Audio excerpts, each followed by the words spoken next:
Hi, I'm Melissa Brown. I am the Deputy Director of the MacMillan Center for International and Area Studies. It is my job today to do a little bit of housekeeping before we get started.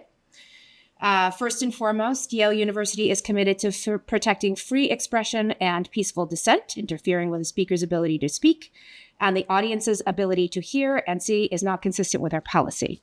I don't have any big concerns for this audience, but we are consistent about messaging about this as we host folks here at the MacMillan Center. We are also making a note, we are recording this event. So just so that's clear, we will be taking photos and we are capturing video of the event. We don't particularly get excited about unofficial recordings. So check in with us if there's anything that you need to record. In terms of this particular event, this event has been made possible by the George Herbert Walker Jr. Fund, which allows us to bring to campus eminent thought leaders to speak on topics of global significance. And for those who are not familiar with MacMillan, our role here at Yale University, we're a central resource that is really tasked with promoting understanding of the world and in the world. So really building bridges and inspiring thought for any discipline in any part of campus and any part of the world. And now, in terms of this event, it is a tricky time. This is a small but mighty audience. We had 80 people registered to attend, and this is not quite 80 people. Hopefully, a few more folks will trickle in. However, I'm absolutely thrilled to welcome all of you to this particular event because it's a very exciting moment for us. We had a sense of urgency when it came to this topic, and we didn't feel like it could wait until the fall. There's a lot going on in the world, and it feels like there is an urgent need to respond. And as we were preparing for this event, the saying, does it need to be said? Does it need to be said now? Does it need to be said now by me came to mind simply because if you reframe that with regard to this event, it's, does this need to be done? Does this need to be done right now? And can we at Yale, we at MacMillan, lead the way on this work now? And that made it feel like a really actionable way to frame it.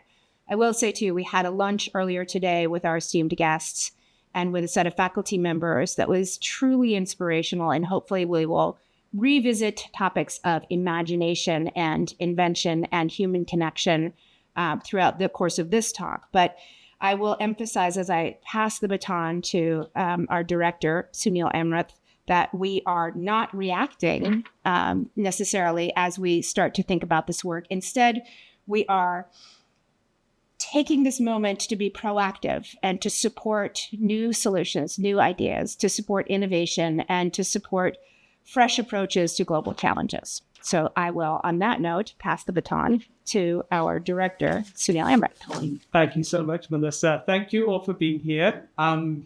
We've been looking forward to this event at the center ever since we organized it at fairly short notice. And I think Melissa's right to point to the sense of urgency that we feel at this moment in this country's history, in the world's history, at a moment where the accelerating impact of climate change on particularly the world's most vulnerable populations seems increasingly discrepant with the gap between agreements, promises, and action. The size of the annual COP meetings, as you all know, has only grown. So too has their environmental impact. We are at a moment where creative thinking is starting to happen by practitioners, by scholars on reimagining the global bottom, which is clearly collapsing around us. And today we'll be talking about multilateral approaches where small groups of countries, multi-sectoral coalitions form. We'll be talking about something very close to our hearts at the MacMillan Center, which is the importance of local perspectives and regional perspectives in illuminating what we might think of as global challenges. Particularly regional approaches that are tailored to local cultural contexts that draw on deep historical knowledge and experience. We're also very interested in this particular gathering in thinking both on behalf of the MacMillan Center and indeed Yale as a whole about how we can lead to a smoother flow of insights from academia to policy and back again. And I can't imagine two better people to be here to talk through these issues with us They are indeed thought leaders in the language of the endowment of the Walker Lectures. Then President Carlos Alvarado. President Alvarado was the 48th president of Costa Rica until 2022, is currently a professor of the practice of diplomacy at Tufts University. President Alvarado launched a national decarbonization plan in Costa Rica, the first to achieve net zero emissions by 2050. Was named in November 2019 by Time magazine, editor for which this building is named, Lewis Hall, as one of the 100 next emerging leaders. And in 2022 was awarded the Planetary Leadership Award by the National Geographic Society. On the right of the stage is Dr. Maria Ivanova, director of Northeastern University School of Public Policy and Urban Affairs, an alum of MacMillan as well as the Yale School of the Environment, and a global expert on environmental governance and the UN system. In 2025, this very year, Dr. Ivanova was awarded the Engaged Scholar Award by the International Studies Association and was an inaugural Foundation Fellow of the International Science Council. So please join me first in welcoming President Alvarado and Dr. Ivanova back to you. We're going to do this in the format of a conversation, and we're definitely going to open that conversation to all of you. So for the first part of the evening, I will pose questions both to President Alvarado and to Dr. Ivanova, and then we'll open that up for Q&A. At the end of this event, there's going to be a reception upstairs on the second floor, to which you're all very warmly welcome to join us. So let me begin, Maria, with you. You're an expert on the UN and on international agreements. We live in a time where there's a very common narrative that multilateralism has failed.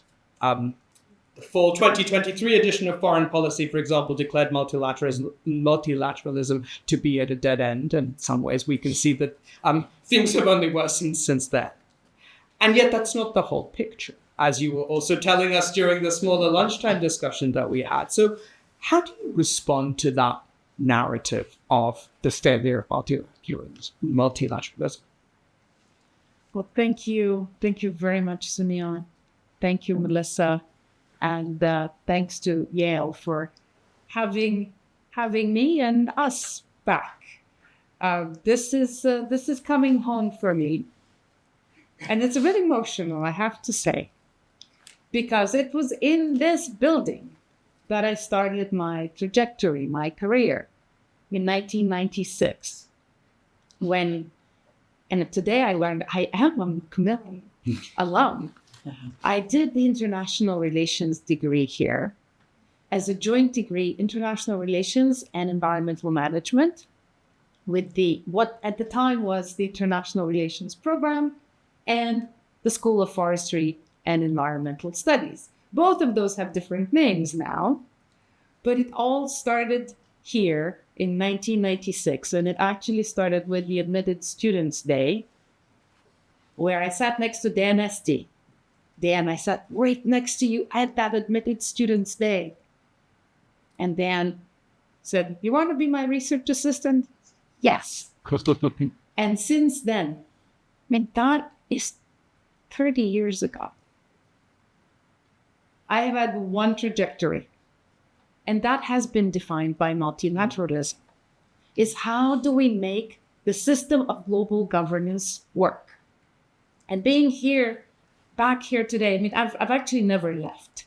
It's been a consistent connection with Yale, with the professors here, with the students, and I am glad to see also Rong in the audience, who was Dan's student and now will become my PhD student at Northeastern. So the intergenerational continuity continues.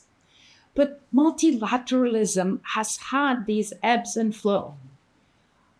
I grew up in Bulgaria. So why I'm referring to 1996, because it was the 1990s, and we were laughing a little bit earlier today. It's funny to think the 1990s was the high age for multilateralism.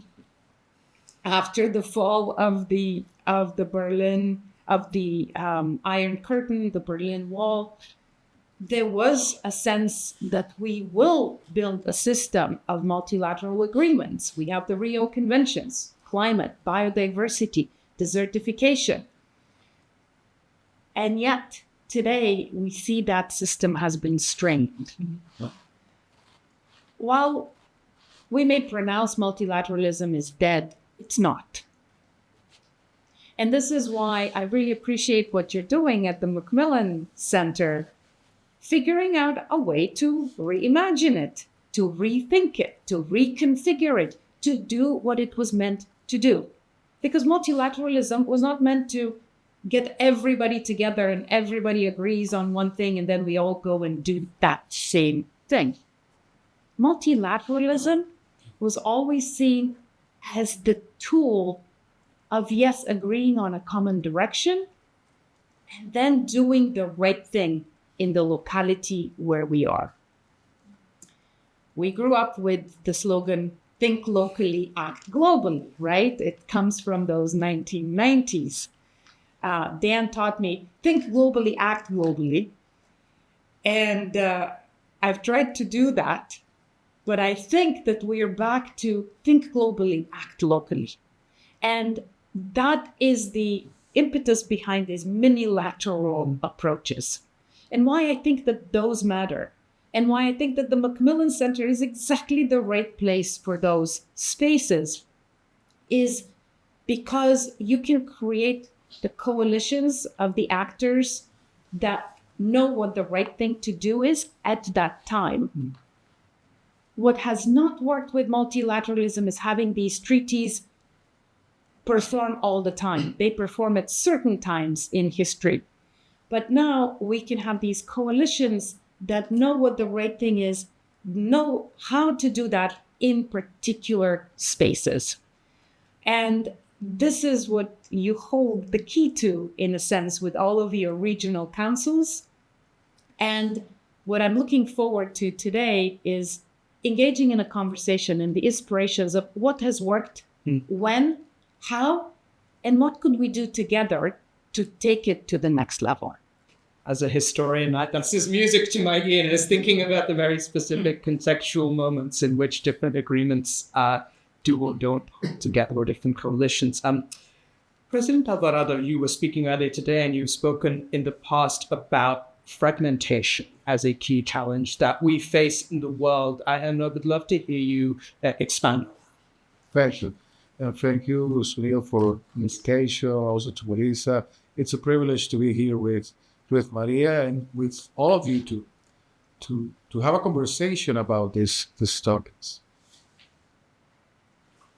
I connect a lot the conversation of fragmentation with multilateralism because the common causality idea is multilateralism is not working. Why? Because of fragmentation.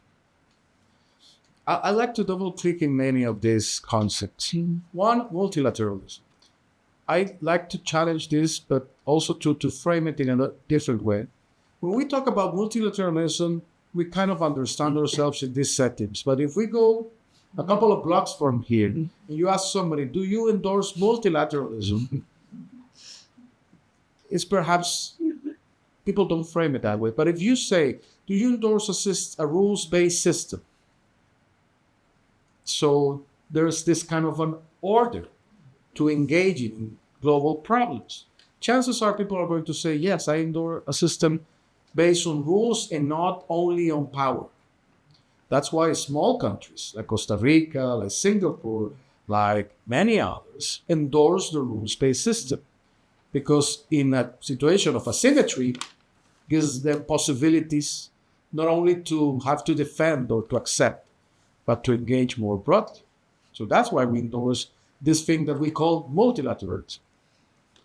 Fragmentation, what we call fragmentation is, or let's put it this other way. I have lots of students, and I was one, that will say the system doesn't work. Yeah. The system doesn't work. Nobody pays attention to the UN. Nobody respects the conventions, the negotiators.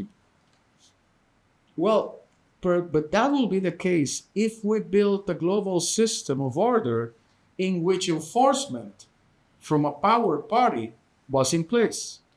But that's not necessarily the case in the system of the UN. The power is within the parties to accept the system and to play within it. So the burden is not on the system. It's on its participants. But it's easy to blame the system, to say the system doesn't work. The system has a procedure. The fragmentation comes when parties do not accept some of the terms or doesn't work together to make a more fully deployment of the rules of the system. So that I will double click.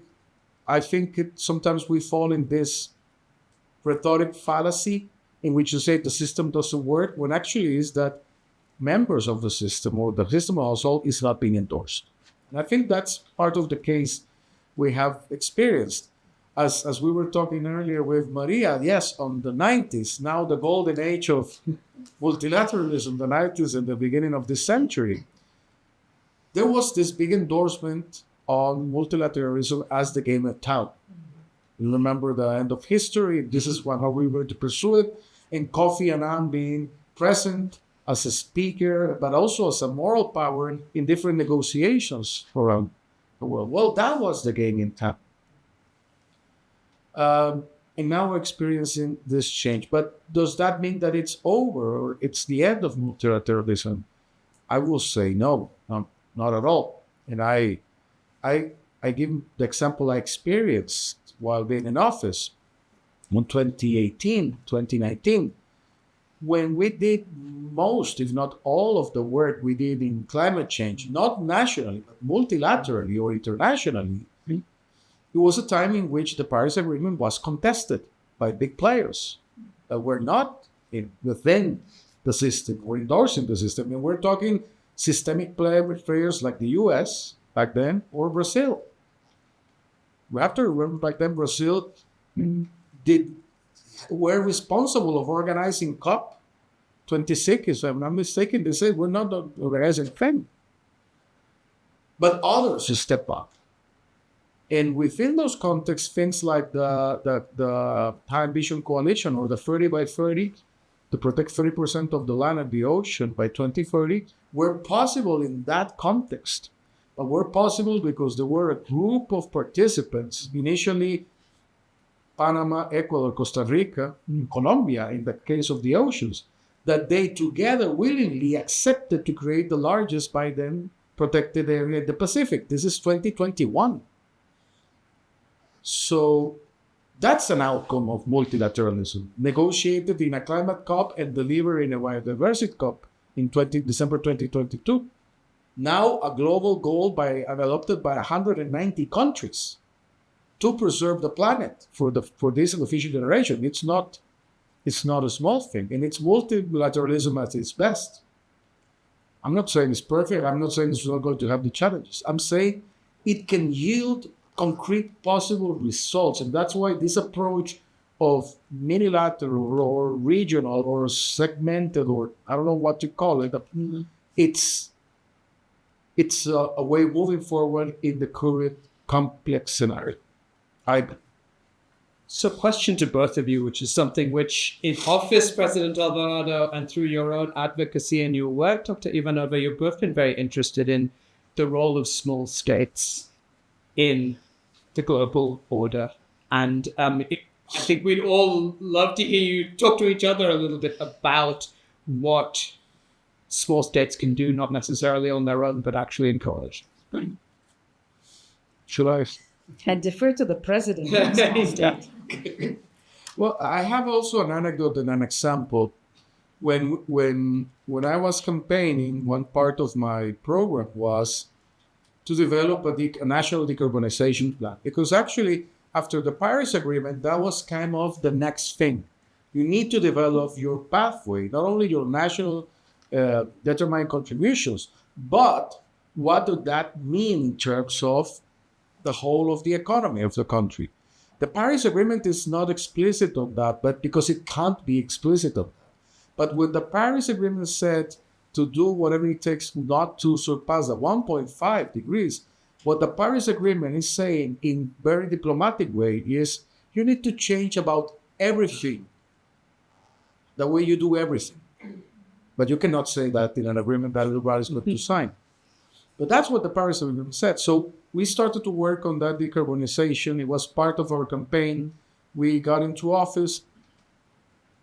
We very early on decided that it was not a project of the Ministry of Environment, or it was a cross-cutting project bringing all of the main players, if not all of the players, to decide what would this transition from a carbon society to a carbon-free society will look like while not destroying livelihoods in the process. Mm-hmm. But to come to and that was nationally. Where we're doing that, we designed with lots of support from many people, and we launched in 2019, early 2019. And I remember then we launched and we have some support from many heads of state that sent messages because, I mean, we were trying to build momentum in a moment that everybody thought that Paris was on hold. And then we launched the plan, international. And I remember this moment of great solitude and silence when everybody had left. And telling to myself, speaking out loud, like, are we crazy? Are we doing this and nobody else is doing it? Mm-hmm. Like, I mean, that you have that moment that you feel like, am I making a big mistake, or should I keep following my gut and my commitment? And I remember a mutual friend of ours was there. It was Cristiana Figueres, who was the head of the convention when Paris was agreed. I was speaking my mind about these doubts, very candidly and frank. And she said something that was beautiful. I still remember to today. I always tell this because I think it's meaningful to the role, not only of the small states, but of each and every one of us. And she said, Mr. President, look, imagine you're in a big highway, lots of lanes in the highway. You have huge trucks. You have medium-sized trucks, and you have vehicles. You have all these cars, but everything is a traffic jam. Nobody's moving. All the cars are with the parking lights, but nobody's moving. This is bad. But Mr. President, she said, you got a bicycle. Yeah, you got a bicycle, and it's called the Decarbonization Plan. So you grab that bicycle, and you keep cycling, and you're going to surpass everything because nothing can stop a bicycle. But you know what's most important? You will show the way. And kind of what will happen? One of the main critiques at the beginning was, Mr. President, how are you going to finance this? And I said, well, we're going to... But till this day, even though the current government do not support our policies, they have not taken out the decarbonization plan. Why? Because to these days, it gives us preferential access to finance internationally. So it's still financing projects even beyond our administration. Why? Because it's showing the way. Small states have the capacity to become laboratories of change, of good change. Costa Rica has done it many times. Costa Rica, for example, abolished the army. And we have lived 80 years without an army using those resources for education and healthcare. I'm not saying everybody has to do that. But what I'm saying is you can try things. You can try things like the 30 by 30. What was the thing of the 30 by 30? The group of countries. We demonstrated that it was possible to do it and to finance it. So that's the role and in all of the cases, in the decarbonization plan, in the evolution of the army, or in the 30 by 30, what's the first thing people will tell you? It's impossible. Mm-hmm. That's the first thing everybody will tell you. That thing, it's impossible. So whenever I hear that, I tell people, thank them, thank whoever tells you it's impossible, because your next big task is going to prove them wrong by changing things, by making them possible. So I believe both small states, but also individuals have the capacity to do that. That's the potential that we're talking about in this approach. Right? Maria, you could. I've involved. jump off right here from the impossible. Yeah. And our common friend, Christiana Figueres, whom I did meet here at Yale through my work on the Global Environmental Governance Project that we created. In 1998 is when I met Christiana. And what has stayed with me throughout life is Christiana's motto: impossible is not a fact, it's an attitude. And this is the attitude of the small states. Mm-hmm. So over time, trying to understand global environmental governance, you always try to understand the power dynamics of the system. Sometimes the system doesn't work, but sometimes the system works exactly as designed by the big powers. And yet, the smaller states, the small actors, have that bicycle. And I got engaged into the small states space by trying to figure out how to reimagine multilateralism and what would be the theory of change. In about 2020, I think, Carnegie Corporation had a call for proposals on reimagining multilateralism. And anyone could apply to get a $500,000 grant. And it could be about anything. It could be about guns and bombs. It could be about health.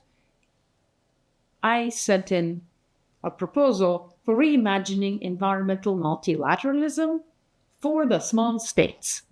Because I looked at the MacArthur Foundation and their theory of change on climate change, and they said 80% of the emissions come from a handful of countries: China, the US, India.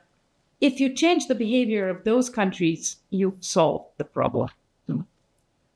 Yes, but when can you change the behavior of those countries? And so we put in a proposal, and I said, my theory of change is the opposite of your theory of change. I think that if we have small states to lead the way on multilateralism for the environment, we can make a difference. And here are the examples. How did climate change get on the agenda? Do any of you know? How did we? Now everybody talks about climate change. Who put climate change on the global agenda? Malta. Mm-hmm. Malta did. The ambassador of Malta to the UN did in way back when, the 80s. Plastics. Who put that on the agenda? Rwanda. Listen up. Rwanda and Peru. Two small states put the current process on creating a global treaty to eliminate plastic pollution on the UN agenda. And so I had the privilege, the honor to serve on the national delegation of Rwanda at the UN Environment Assembly to help them put forward that proposal, so to have a multilateral agreement on plastics. And when I spoke with Rwanda at the time and said, let's show the power of small states, Rwanda said, we're not a small state. It's derogatory. Let's not use small states. What can we call ourselves?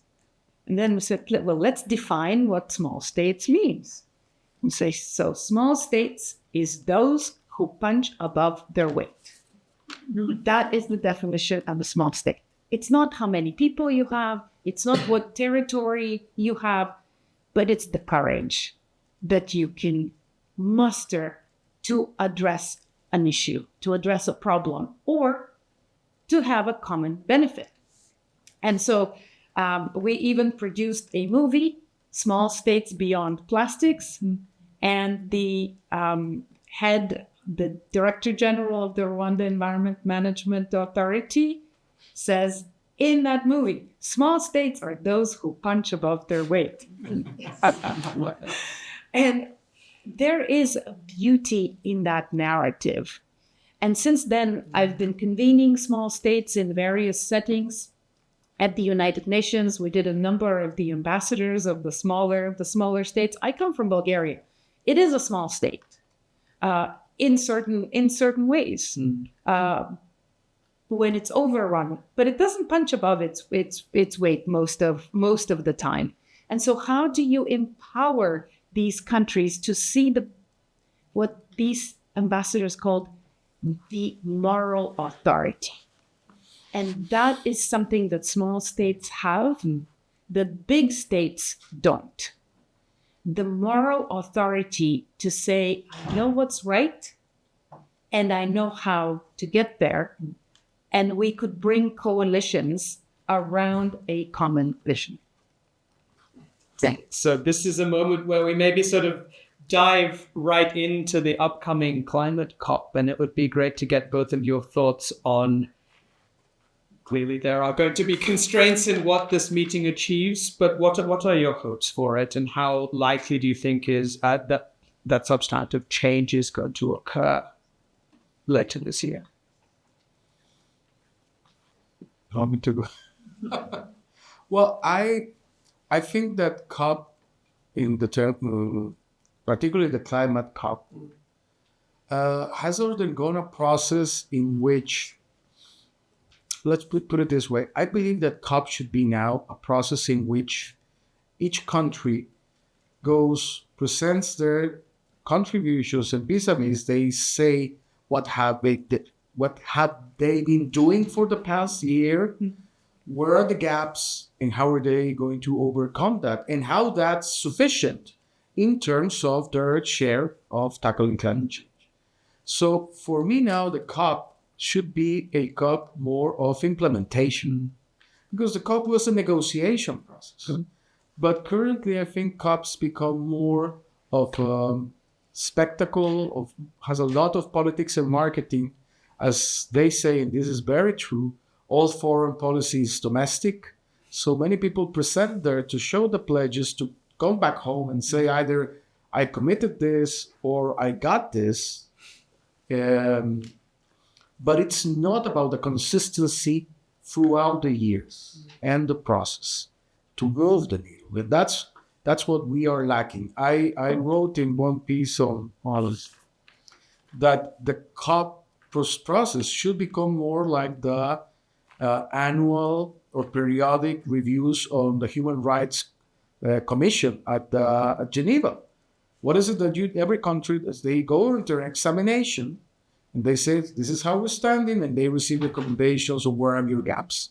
And you do that transparently in front of others. You still have control. Sometimes it's not nice, but it's more an honest process. We're not doing that at COP. We go, we have events, we have pledges, people put money, and then the global south, we say it's not nearly enough. Because literally it's about trillions that we are needing. And then speaking about the voices of the small states, on the forefront of it, it's IOCs and all the Pacific Islands, literally because in a couple of decades they will disappear. On October of 2023 and on September last year, one of the big convenings of the UN was the existential threats, the summit on the existential threats of sea level rise. Because the charter of the UN doesn't consider what happens if a country disappears. And these countries are about to disappear. So the discussion is, do we remain in the charter? Are we going to lose our statehood or not? That's the discussion. So those are the voices of those saying, the North is still polluting, finance is not enough. But you see, we recycled that dynamic. With the difficulties that this year, from the one hand, I believe Brazil is going to be making a big push to have something going on, probably with Europe. The problem in the case of Europe is they have, in most of the developers, have the competition between financing, development, and climate, and security, which means weapons military. So there's going to be not much fiscal margin there. In the South, the levels of debt are really high. So it's not going to be fiscal margin also to commit resources. So basically, that doesn't mean there are no answers. It means we need to find answers in other things. So in this approach, one of the things we were discussing, I believe it's on spot, we need to go to the level of cities or to the level of other actors to address some of the failures, in this case I see, on the system. I don't believe everything is going to be negative. One initiative that is going to be launched is called TFFF. It's Tropical Forest Finance Fund. It's not the best of the names, I guess, but it's the first mechanism endorsed by Brazil for protection of tropical forests, which has not, as a private scheme, which has not occurred. Well, Costa Rica has one since the 90s, but our scale is not as big. But this could be a reason of hope. But still, again, going to the fragmentation, we will not have a consensus size agreement that pushes for scale in the traditional way of thinking of scale. I think part of what we need to do in reimagining is stop thinking of scale in that regard and seeking other means of impacting the whole. What I would hope to see with this COP is the leadership narrative coming up again and being reimagined. And I mean, you're a historian, Sunil, and so you know that countries have undergo certain transformations. In the 1970s, Brazil was a military dictatorship. It actively opposed the Stockholm Conference, the first UN conference on the human environment. Brazil was they had an ambassador who very actively opposed that. Then Brazil became the synonym, the symbol of global environmental governance with the Rio Earth Summit in 1992. Then we had Rio Plus 20 in 2012. And it was the same ambassador, Andre Correa Lago, who is now the president of COP30.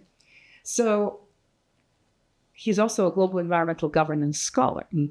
And just seeing what he is doing in terms of his message as the ambassador, focusing on leadership and creating leadership circles.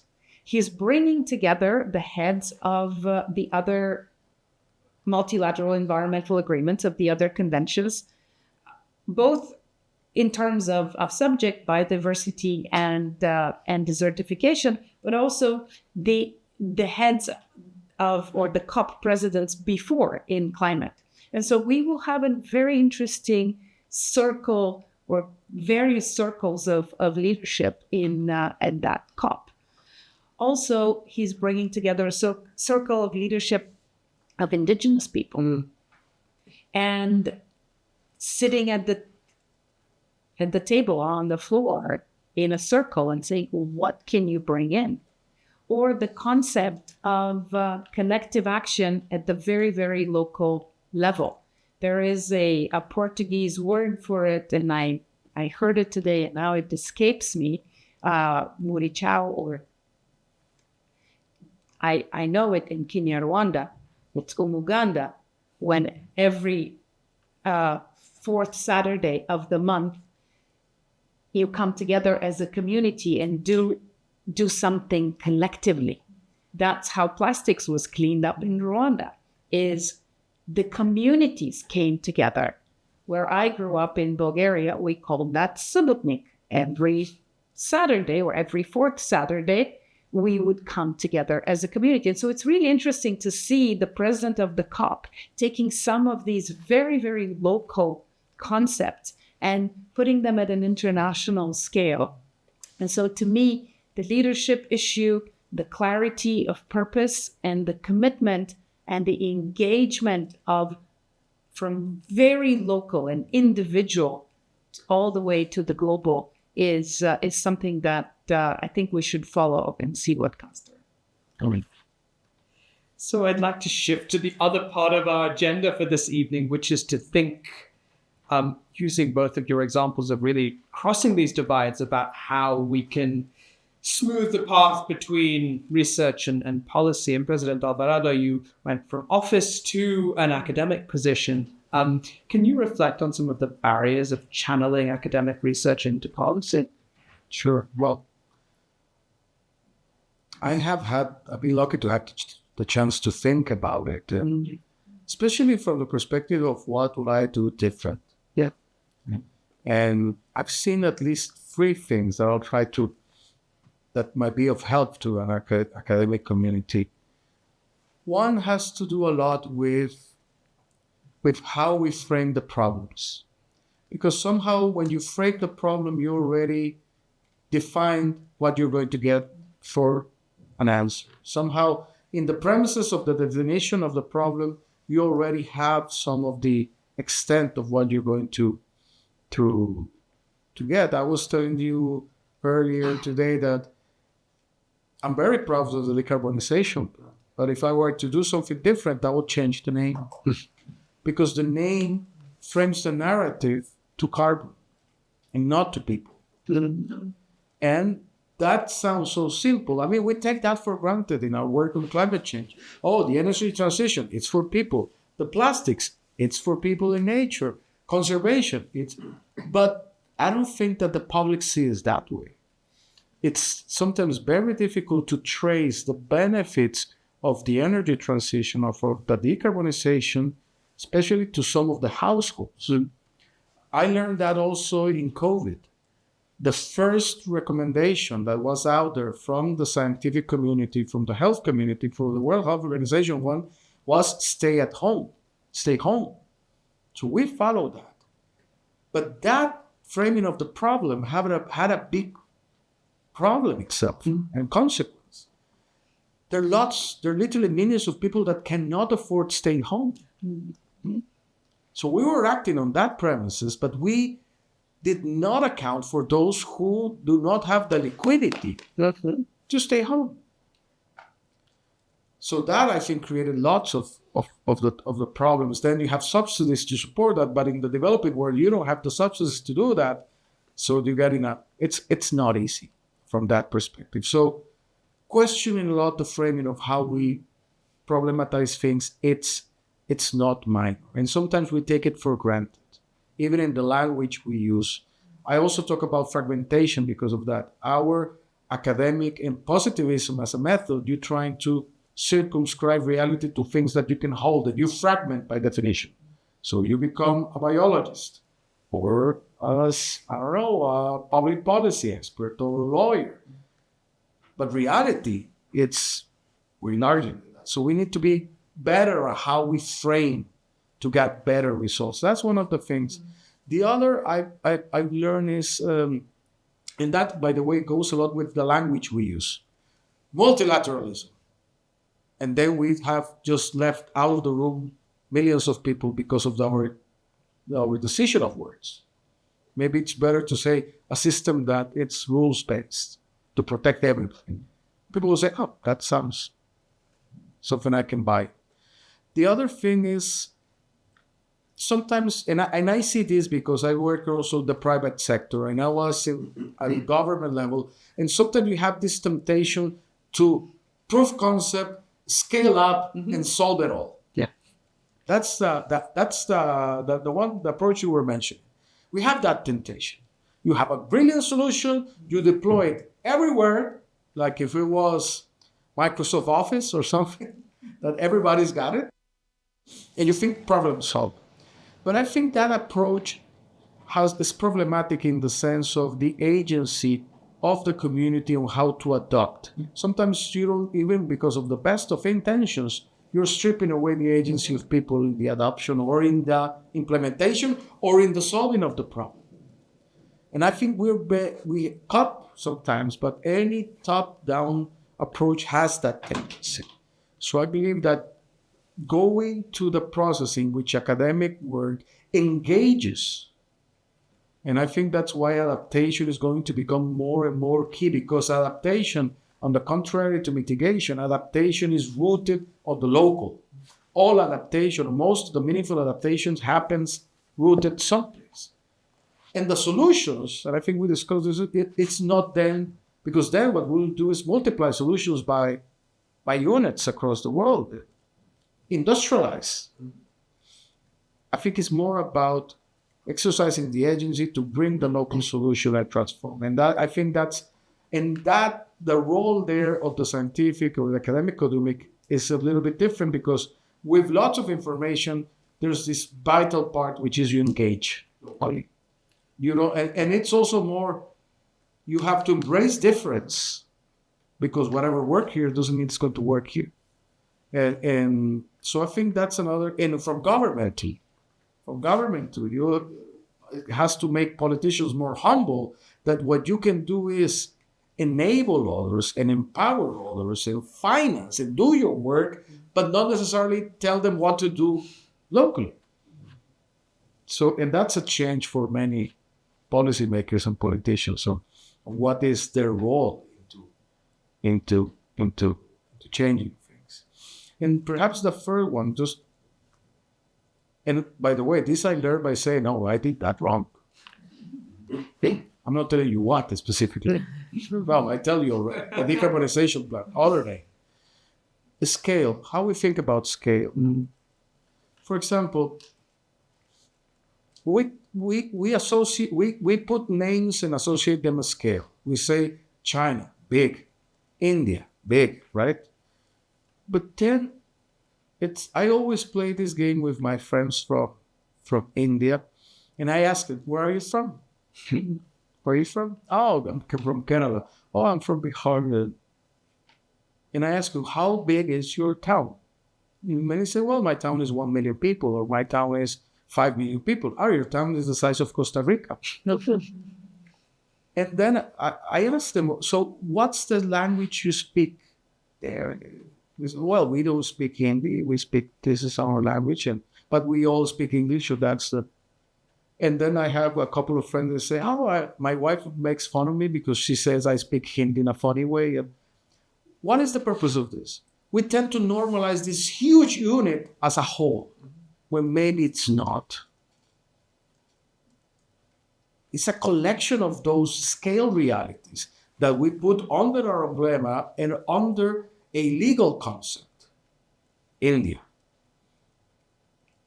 But it's way more complicated than that. You can play that game too also in the United States, with the accents, with the foods, with the background, with the histories of how they were all populated. It's big in a concept of asymmetry, but when you tear it down, the scale is different. And the local solutions are going to be always adapted into that regard. So what is the service of that? It's not perhaps a service to have an answer, but it's to see things differently when we engage. Because we tend to think that, and that is real in the UN floor, one country, one vote. But for example, another example I love is Tuvalu. Why? Or the Pacific Islands, because it's 12,000 people. Yeah. Chances are you have more population in the student government, for the student government of Yale. Oh, it's true. But then you have this unit, which is tribe-based, nine families, 9 tribes, local base, municipality at the same level, state at the same level, and country-state at the same level, which engages with all the levels of governance, if you think about multilateral, national, regional, state, everything coinciding in one unit. So it's the same tribe leader, which is talk to the elders, who is the head of state that goes to COP. It's to say the mayor, the head of the family or heritage group, all coinciding in one individual. When we have a president and a governor and a mayor, all of those.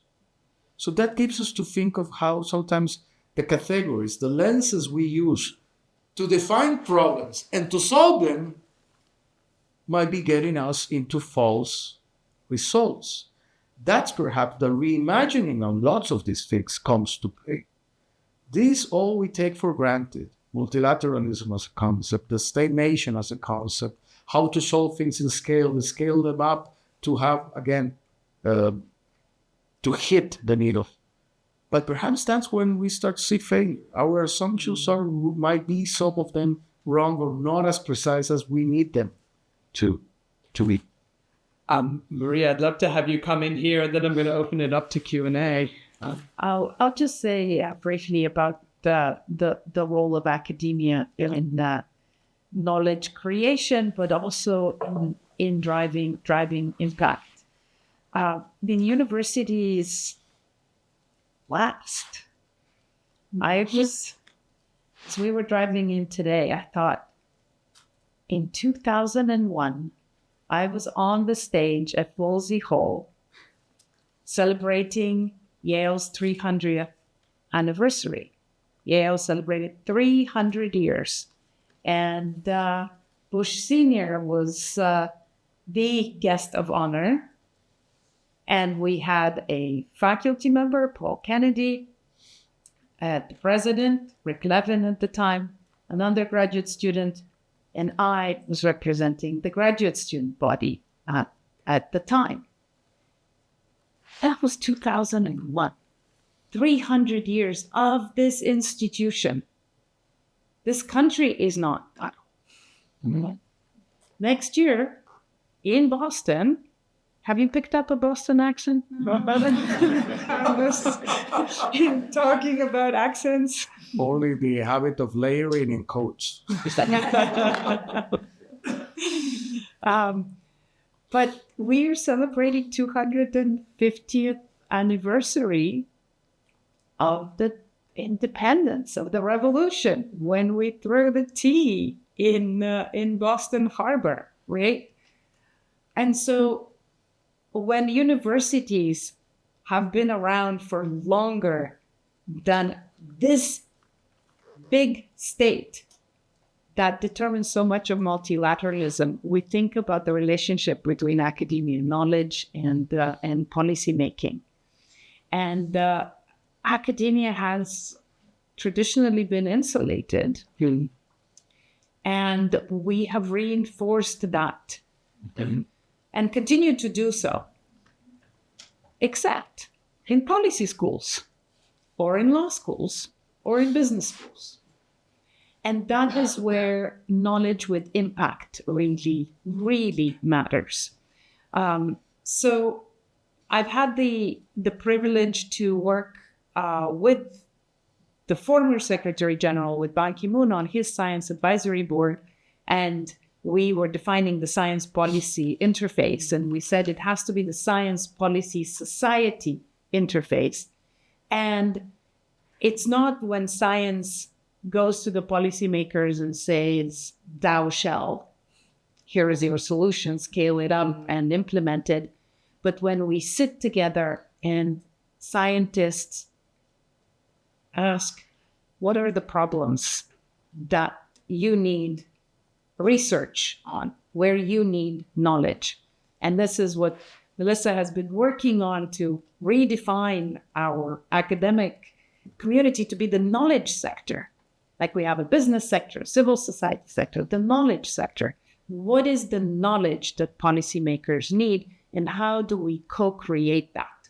So flipping the tables and engaging with the policymakers, asking them, what are your questions, and then producing the knowledge. This is what we have done in the center that I've started, and I continue to do this work at Northeastern, creating the Environmental Conventions Index.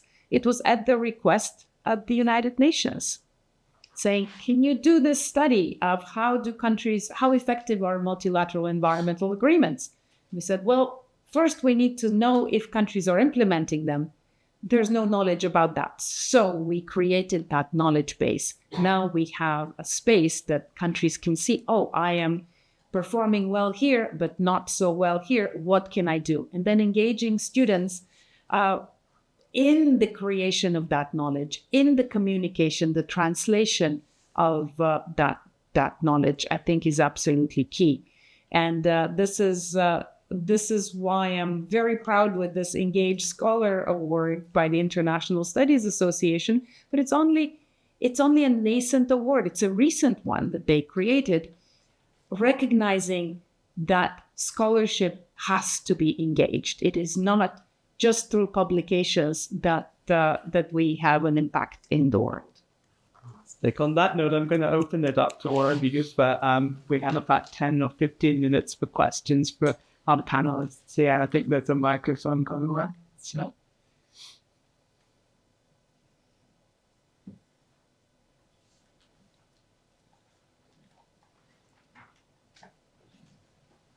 Hello, my name is Eric. This is for President Alvarado. What would you call it instead? The decarbonization? No, fine. Thank you. I'm still going with options, but I think the closest I get is I need to then find a suitable one for Spanish, but it's a people-centered and empowered program for national well-being. Even though you see the word decarbonization is not there, but at the end, the plan is how to thrive in disengaging that well-being from emissions. That was another discussion because then we equated well-being with growth, and that's also not necessarily the case. But you see, that discussion is important. And then how politically viable it is. I mean, another example, some places, mostly in Europe, there's a big discussion about degrowth as a framing of the concept to decarbonization. If you use degrowth in the South as a political campaign platform, you're not getting very far.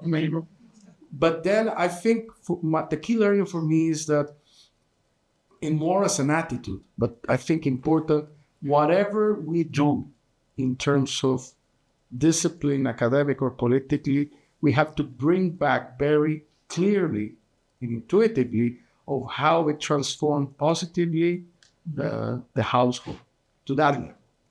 If we're not able to explain that, chances are what we are doing may remain irrelevant for lots of people that eventually we're going to need the support to maintain this effort. So I think that's a key attitude change, especially for us in academia, to make an effort to also to rephrase how we talk about things, because we are not being accessible to many of the people that we're working for.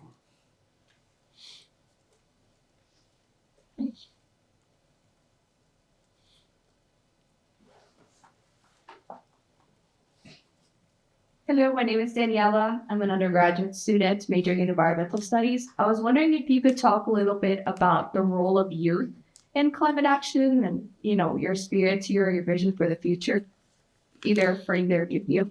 Thank you. I'll start because that's something very close to my heart because, we're both in academia, but I'm actually quite engaged in the formal youth movement in the United Nations because one of my PhD students is the formal youth, children and youth major group representative within the UN Environment Program. So while academia does not have a special major group, there are 8 children and youth and women and farmers and, the science and technology. But so the youth group is very, very active. And what is critical that there are more youth who are thinking more about these issues, are becoming a lot more vocal, and are going into these governance spaces to make a difference. And we saw the effects of that with the intergenerational compact through in the summit of the future, is that the Secretary General said youth is one of the priorities. And so I would really encourage you and others here to engage formally in those spaces, because the issues of intergenerational equity are key whether it's climate or plastics or biodiversity or desertification, people are talking about intergenerational equity. And having that articulated through, you can do this in various classes and through your academic work, but then being engaged at the same time, you actually really have the opportunity to make an impact. And the UN now has the age cutoff for youth is now 32 years old. That's pretty up there. So you have a long lifespan as youth to make a difference. Well, to that, You were a young president. I was 38, and I ran when I was 37. But most of my, not all of my closest team was younger than me. And even in my presidential office, the people that worked to have on the program the decarbonization plan were young people. The people that pushed to have same-sex marriage that we approved was young people. Same with therapeutic abortion for women in cases of risk of their lives, young people. So they were really influential in the agenda that actually transformed lots of things. In this world, it's framed again as power means money, military power, or their own communications power. Like that's the power. But we forget that people without those traditional ways of power changed the world. Many of them, I like to think about Nelson Mandela. No military power that you can say was going to change things, or not the money. Even when he passed, his states said it's something of humble state relatively, but he changed the world in demonstrating that what you need for that is not the money or the weapons necessarily. It's an attitude, it's perseverance, it's good ideas, it's connecting with others, and those we all have. Those are not just the monopoly of the few, but then it's a decision to lead or to participate. That's so in the youth, they have an enormous power. The thing when I look back is when I tell them this, they say like, "Oh yeah, it was us." It's also a thing of memory. We tend to forget the capacity we have to transform things in a good way. Hi there, my name is Mark Gold. I'm here at the MacMillan Center, and thank you both for this wonderful conversation. My question is picking up on the theme that you explored around how to ensure kind of the salience of research that emerges from academic institutions. And Professor Ivanova, I heard you say, ensure that research is responsive to policymaker demand. And I'm curious, what's the research that has proved to be the most salient in this space and where you've seen real impacts, but most importantly, what are the characteristics of that research that facilitated its usage? Policymakers are quite busy, and I suspect are not running through academic journals to find what research might be appropriate in that moment. So I'm curious, based on your experience and your research, what are the characteristics of academic research that promotes its uptake and usage? It's the characteristics of the people who do the research. It's the process and the connection into those spaces. You're absolutely right. The policymakers rarely go out and say, I will find this research.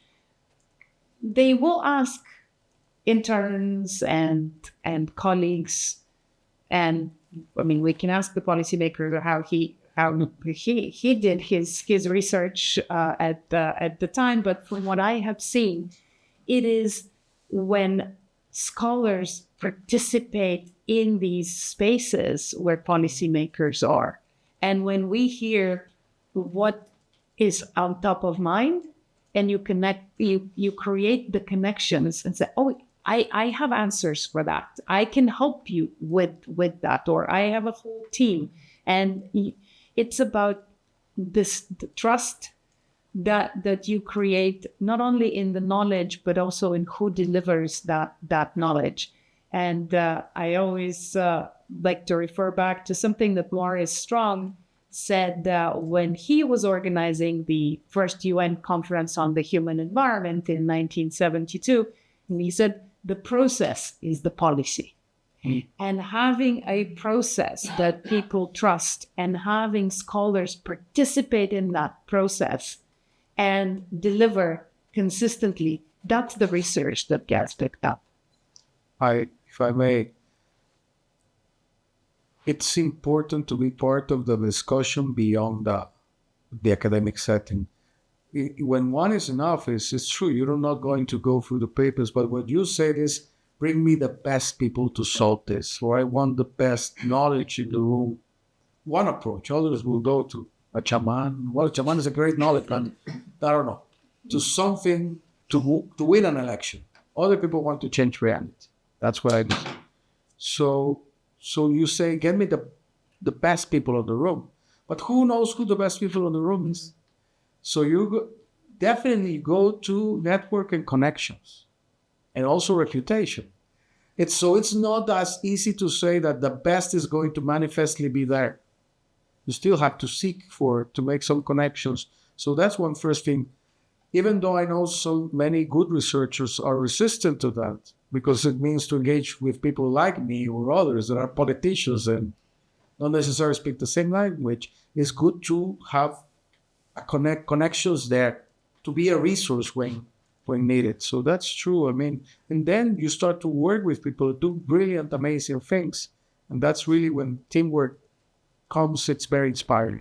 So be out there. But the other thing that politics usually doesn't get across, and the system, is the verification of actual policies. Because one perverse thing about politics is that you're not encouraged necessarily to identify errors and to say this was wrong, I'll do it this way. Why?